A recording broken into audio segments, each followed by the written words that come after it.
안녕하세요. 코린이 탈출하기 시작하겠습니다. 오늘은 가상자산 거래소에 대한 소식들 들고 왔는데요. 특히 국내 가상자산 거래소에서 소식들이 좀 많이 들려서 제가 좀 정리해보는 기사들 가져왔습니다. 먼저 브랜드 평판 순위 소식인데요. 이 PPT에 이렇게 제가 도표들 정리해왔습니다. 항상 점유율 같은 경우에서는 업비트가 국내에서 1위를 차지한다고 해서 이 브랜드 평판도 1위일까 생각을 했는데요.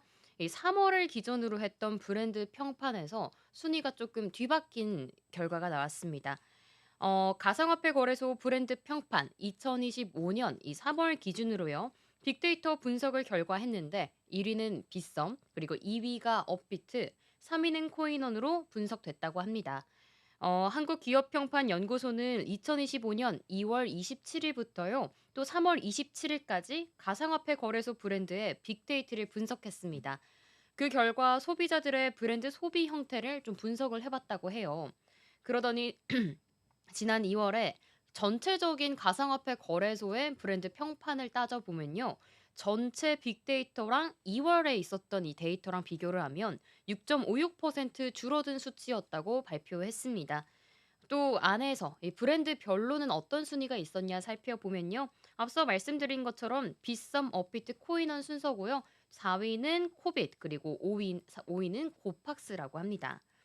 그래서 1위를 기록한 빗썸 브랜드는 지난 2월에 브랜드 평판 지수랑 비교를 하면요. 5.32% 하락을 했고요. 2위였던 업비트는 2월과 비교해서 9.6% 하락해서 2위가 됐다고 합니다. 3위였던 코인원 역시도 2월과 비교해보면 5.63% 하락한 수치였습니다.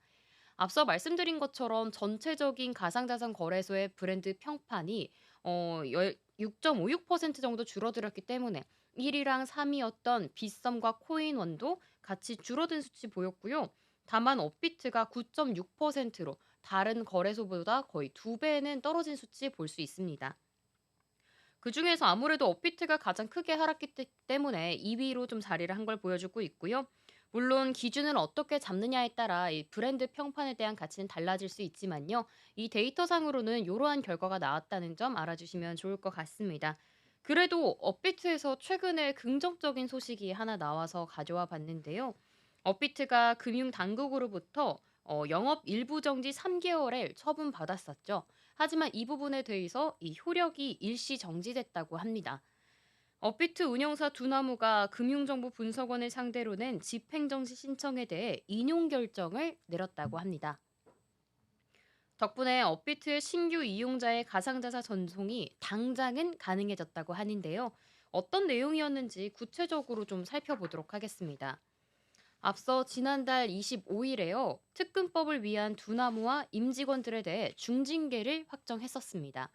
지난해 8월에서 10월 정도 진행됐던 자금 세탁 방지 현장 검사에서 업비트가 해외 미신고 가상자산 거래소와 거래를 지원을 했고요. 또 고객 확인 조치 없이 거래를 허용한 점들이 밝혀졌기 때문이라고 알려져 있습니다. 이 때문에 업비트에 대해서는 신규 이용자를 대상으로 가상자산을 전송하는 것을 금지하게 됐습니다. 이렇게 영업 일부 정지 3개월의 중징계 처분을 받았던 건데요. 이서구 대표를 비롯한 임원에게는 문책 경고를, 그리고 준법 감시인에게는 면직 등도 내려졌다고 합니다. 이에 업비트는 반박을 했었습니다. 이후 두나무는 중징계 확정이 되고 나서 이틀 뒤에 지난달 27일 행정법원에 영업 일부 정지 처분 취소 소송을 냈고요. 집행 정지 신청도 이제 신청을 했습니다. 현재로서는 이렇게 판결이 나면서 업비트 영업 일부 정지 효력은 두나무가 함께 제기한 본안 소송이 마무리될 때까지는 중단된다고 합니다. 구체적으로 본안 소송 판결 선고일로부터 30일 되는 날까지 효력은 정지된다고 하는데요. 두남으로서는 이런 시간을 당장으로선 벌 수 있기 때문에 조금 긍정적으로 보여지지 않나 하는 시각이 보여지고 있습니다. 당초에는 FIU의 제재안에 따르면 영업 일부 정지 제재 시작일은 이달 7일부터였는데요. 하지만 재판부가 집행정지 신청 신문 기일이 이보다 뒤인 13일에 진행된다는 점이 이 점을 고려했을 때 처분 효력을 이날까지 잠정적으로 정지시킨 것으로 보여지고 있습니다. 만약 재판부가 전날 인용하지 않았다면 영업 일부 정지 효력은 오는 28일 0시부터 살아날 예정이었다고 합니다.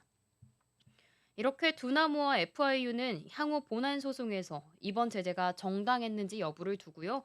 치열한 공방을 벌일 예정이라고 합니다. 아직까지 둘 간의 공방은 여전히 남아있는 시점인데요.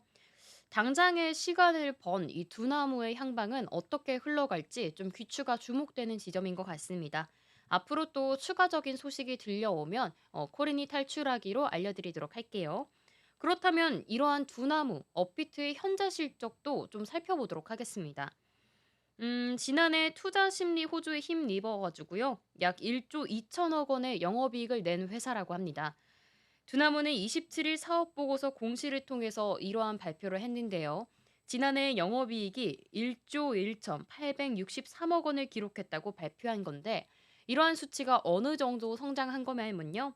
2023년보다 85.1% 급증한 수치라고 합니다. 지난해 연결 기준 매출 역시 전년 대비 70.5% 불어난 수치고요. 이 금액이 무려 1조 7천억 원으로 집계됐다고 합니다. 또 지난해 순이익도 전년보다 22.2% 늘어난 수치라고 하네요.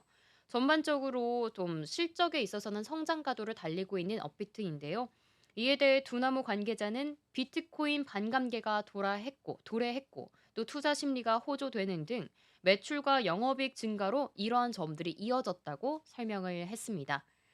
특히 지난해 말에 도널드 트럼프 미국 대통령이요. 당선이 되면서 친가상자산 정책 시행에 대한 기대감이 커졌고 그렇기 때문에 미국 연방준비제도의 금리 인하 기조로 가상자산에도 투자 자금이 몰린 것으로 보여지고 있습니다. 확실히 트럼프 대통령이 들어서면서 주변에서도 가상자산에 대한 관심도가 높아졌고요. 그때 당시에 가상자산도 어마무시한 상승 탄력을 이어졌기 때문에 국내에서도 업비트 점유율 1위였던 기업에 좀 많이 매수세가 몰렸던 거 아닌가 하는 생각들이 드는 것 같습니다.